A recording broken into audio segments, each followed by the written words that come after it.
And now we're going to deal with the belly. Chapter number two deals with the belly. And so I am excited about dealing with this belly experience.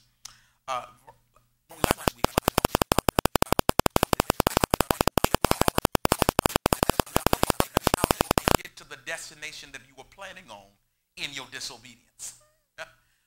Sometimes we leave doing what God assigned us, trying to find love, and we never get to the point that we disobeyed God trying to get to, running from our assignment.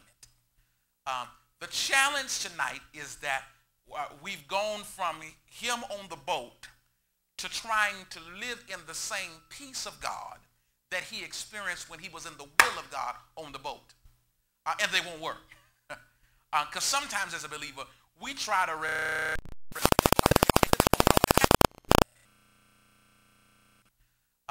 the challenge tonight is that we've gone from him on the boat to trying to live in the same peace of God that he experienced when he was in the will of God on the boat.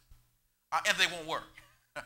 Because sometimes as a believer, we try to rest in the peace of God that we had when we was in obedience.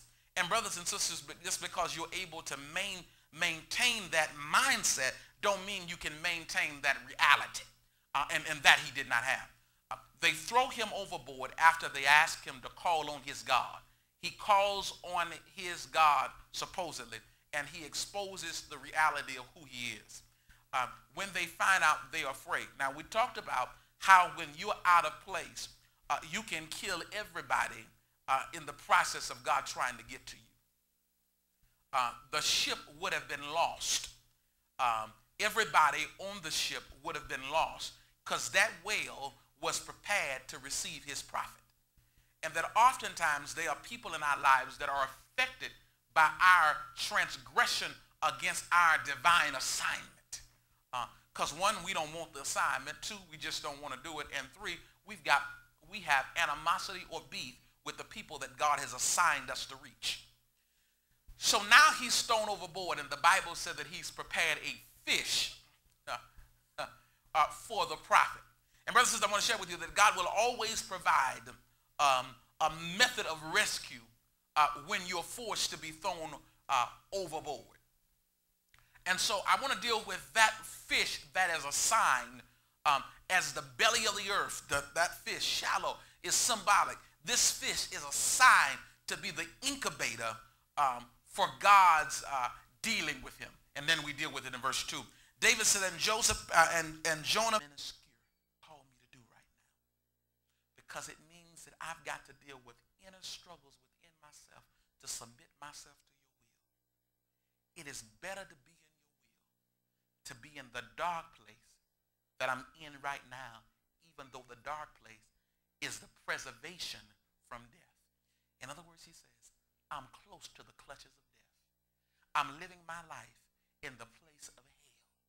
And even though I'm thankful that you have preserved this place for me in my life, I celebrate the fact that you didn't let death come to me when I deserved it.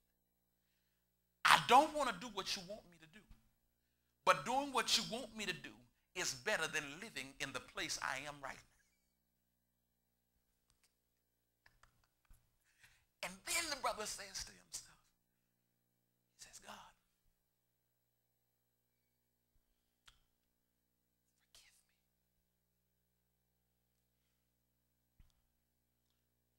Don't you understand that the fish is ready to vomit you when you're ready to repent for your disobedience?